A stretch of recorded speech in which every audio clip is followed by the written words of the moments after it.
ফোনের কোনো নেটওয়ার্ক নাই, কোনো সিমের নেটওয়ার্ক নাই, একেবারে আউট অফ নেটওয়ার্কে আমরা রয়েছি। তোমরা ঝুমের আলু এটা এমনিতে বিক্রি হয়? হ্যাঁ, বিক্রি হয়। আমার কথা বোঝা যাচ্ছে? বুঝেন না?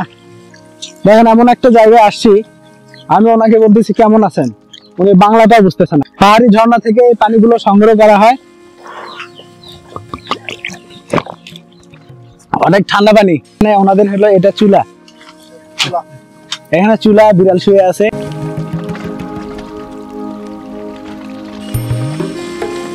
আজকে আমরা ছুটে চলেছি বান্দরবান জেলার আলীকদম উপজেলা থেকে প্রায় 3 ঘন্টা পথ পাড়ি দিয়ে যেতে হবে মায়ানমার সীমান্তবর্তী বান্দরবনের এই শেষ এলাকায়, যেখানে সাধারণ মানুষের যাওয়া একটু হলেও বিপজ্জনক। আমরা এখন যাব এই আদিবাসীদের সব থেকে একটা নামকরা পাড়া রয়েছে, সেটা হলো আলীকদম থেকে প্রায় আমরা সেই বোট যোগে হেটম্যান পাড়া, এই পাড়াতে যাব। এই পাড়ার মানুষগুলো কেমন করে আছে বা কিভাবে থাকে, তাদের জীবনযাপন দেখার চেষ্টা করব এবং আপনাদেরকেও দেখাবো।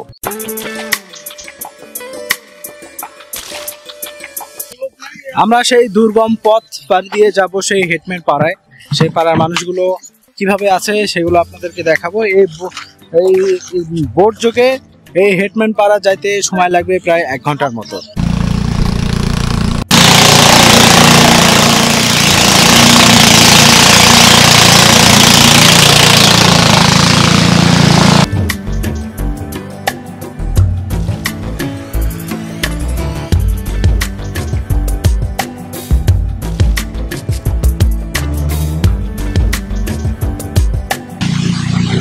চারদিকে শুধু পাহাড়, মাঝখান থেকে নৌকা যাচ্ছে, মানে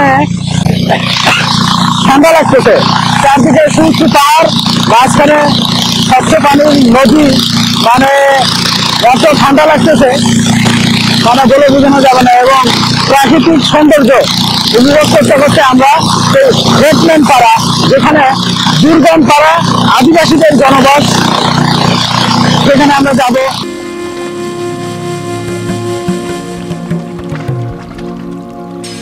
সন্ধ্যা হলেই বান্দরবনের সীমান্তবর্তী এলাকা আরো বিপজ্জনক হয়ে ওঠে। এই এলাকার যারা পাহাড়ি গাছ চোরাকারবারি রয়েছে, তারা রাতের আধারে এই গাছগুলো কেটে পানিতে ভেসে দেয় এবং পানির স্রোতে সেগুলো ভেসে ভেসে গন্তব্যস্থলে চলে যায়।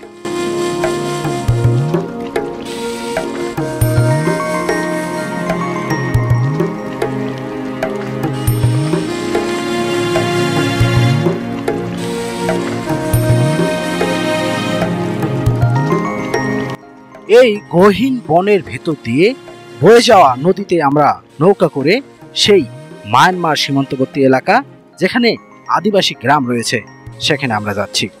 সেখানকার মানুষগুলো বাংলাদেশের আধুনিকতা কি জিনিস সেটাও জানে না, অনেকে আবার বাংলা ভাষাও ঠিক মতো বোঝে না। পাহাড় বন জঙ্গল থেকেই তারা খাবার জিনিস সংগ্রহ করে এবং জীবনযাপন করে থাকে।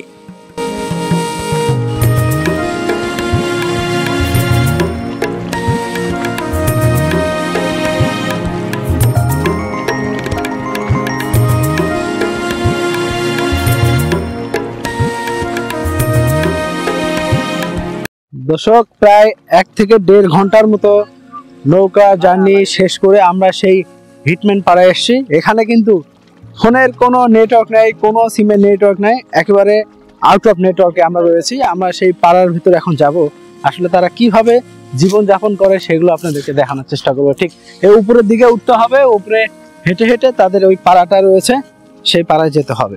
এখানে কোনো আধুনিক সুযোগ সুবিধা নেই কোনো কারেন্ট নেই, কোনো মোবাইল, আমার ফোনেরও কিন্তু নেটওয়ার্ক নাই। যাই দেখি কি অবস্থা।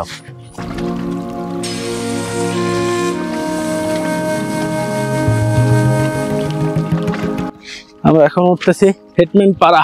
এখানে কয়টা ঘর আছে মোটামুটি? 10-12টি ঘর রয়েছে। তারা সবাই একেবারে আধুনিক সুযোগ সুবিধা নেই বললেই চলে। এখানে পানিটা সংগ্রহ করে এরা কোথায় থেকে? নদী থেকে। নদী থেকে পানি সংগ্রহ করে নদীর পানি তারা খায়।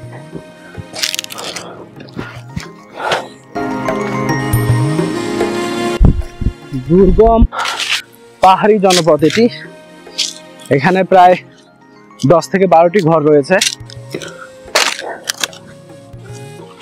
তারা এখান থেকেই চাষাবাদ করে, এখানকার ফসল খেয়ে তারা জীবনযাপন করে থাকে।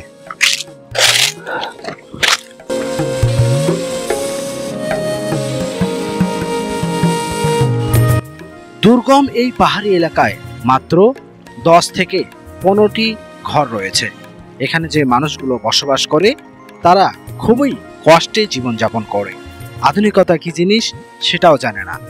তারা প্রতিনিয়ত প্রকৃতির সঙ্গে যুদ্ধ করে বেঁচে থাকে।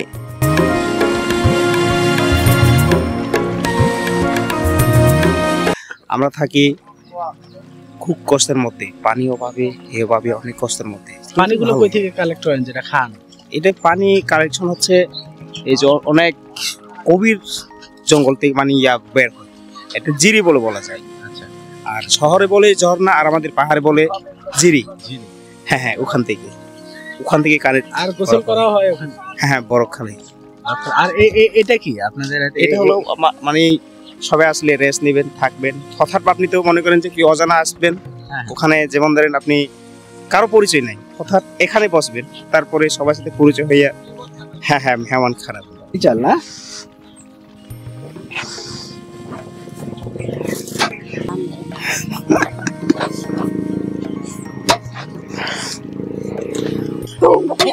তোমরা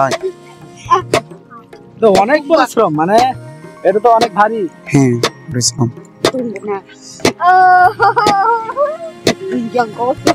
পাহাড়ি মেয়েরা অনেক পরিশ্রমী হয়। সেই আদিকালের পদ্ধতিতেই তারা ধান থেকে চাল বের করছে খাওয়ার জন্য।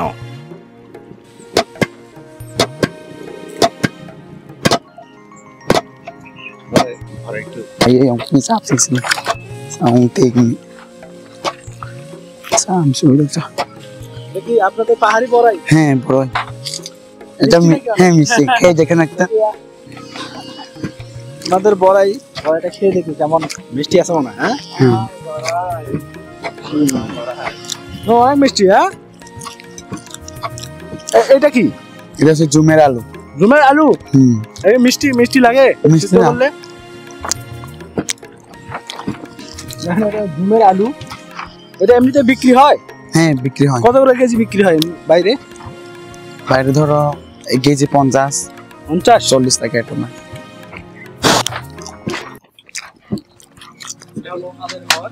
হলো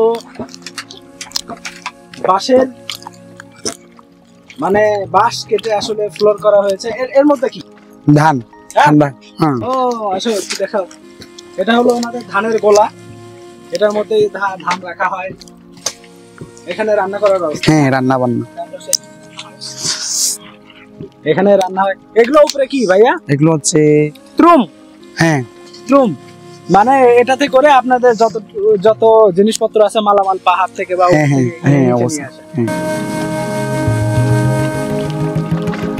বান্দরবনের গহীনে এই বনের ভেতর তারা যে ঘরগুলি তুলেছে সেগুলো মূলত বাঁশ, খড় আর কাঠ দিয়ে তৈরি।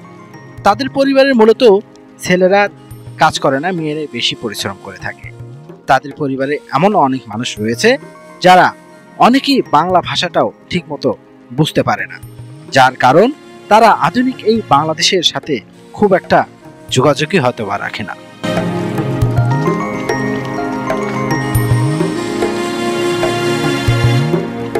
কয়টা আপনার এখানে? এগুলো আপনার?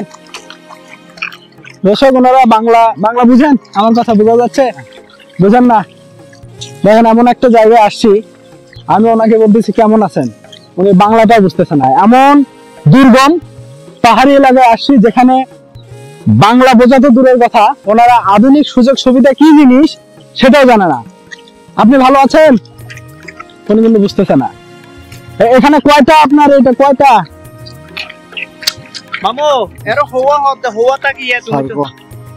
এটা আসলে ওনাদের যে আদিবাসী ভাষা ছাড়া আসলে ওনারা কোনো ভাষাই বোঝে না। বাংলাদেশের এমনও জায়গা রয়েছে যারা বাংলায় বোঝে না। এটা পিঠা, এটা তোর নাম কি বলেন, নাম কি? আমো তুমি নাম কি? আমি নাম তো মিলন। মিলন? আসলে দেখেন এই দুর্গম এলাকায় বাংলা ওনারা বোঝে না, যার কারণে আমার যে গাইড রয়েছে উনি ওদের ভাষা বুঝে।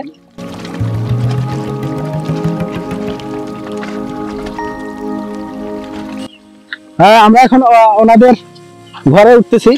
এখানে সিঁড়ি বেয়ে উঠতে হবে। প্রথমে দেখি ওনারা আসলে পানিগুলো সংগ্রহ করে ঝর্ণা থেকে, পাহাড়ি ঝর্ণা থেকে পানিগুলো সংগ্রহ করা হয়। এখানে এটা কিসের বলেন আরো কিছু? মামু ইবে কিয়র, ইবে কিমিকা? আমি তো বুদুম। betul ইবে কি দি বানাই দে? dia pula apa nih tadi dia lokak hai itu এটা আসলে ওনার বাংলা বোঝে না, যার কারণে আমার যে গাইড ছিল উনি ওনার ভাষা জানে, যার কারণে উনি কি বলতে চাচ্ছে? উনি বলতেছে নাকি এটা হচ্ছে কি মানে পাহাড়ে একটা লতা আছে, লতার মধ্যে এরকম গুলা গুলা ধরে মানে ওরা ওখান থেকে আইনা তারপর আপনার আগুনের মধ্যে শুকাইয়া তারপর এটা খাওয়ার মতো। বলেন পানিটা কোথা থেকে? পানি পানি মামু ইবা পানি হতো আনি হাইবার পানি খালাতুন রে, এটা হচ্ছে নদীর পানি, যেমন ঝর্ণার পানি। নদীর পানি, আমরা ঝর্ণার পানি। এটা কি খাওয়া যাবে? এটা খাবো? খাওয়া যাবে।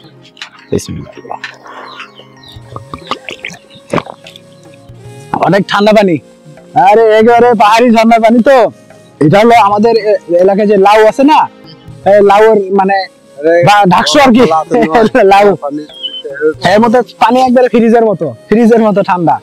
এখানে পাহাড়ি ঝর্ণা থেকে এই পানিগুলো নিয়ে আসছে, এভাবে রিজার্ভ করে রাখা। পাহাড়িদের ঘর আসলে সব বাঁশ এবং কাঠ দিয়ে তৈরি। এখানে কোনো কারেন্টের ব্যবস্থা নেই কোনো আধুনিক সুযোগ সুবিধা। দেখেন এখানে ওনাদের হলো এটা চুলা, এখানে চুলা, বিড়াল শুয়ে আছে, এখানে রান্না বান্না হয়। এটা চার কেটলি, হ্যাঁ ওনারা চাও খায়। হ্যাঁ, চায়ের কেটলি। দেখেন এটা হলো ট্রুম, হ্যাঁ এটাকে ট্রুম বলে। এভাবে পাহাড় থেকে ওনারা শাকসবজি এবং ওনাদের খাবারের যাবতীয় যে জিনিসগুলো আছে এটা ওনারা এটাতে করেই নিয়ে আসে। ট্রুম বলে এটারে। এটা আমাদেরকে গিফট দিল, ওনাদের বাসায় আসছি। ওনাদের দেওয়ার মতো হয়তো তেমন কিছু নেই। তো পানি খাওয়ার এই কলস বা এটা হলো লাইয়ের মানে লাইয়ের ডগা, এটা উনি আমাদেরকে পুরস্কার দিল বা গিফট দিল। আমরা এখন বাসায় নিয়ে যাবো এটা।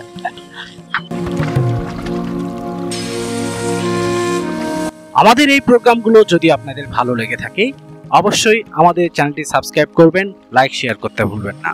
ভালো থাকবেন, সুস্থ থাকবেন।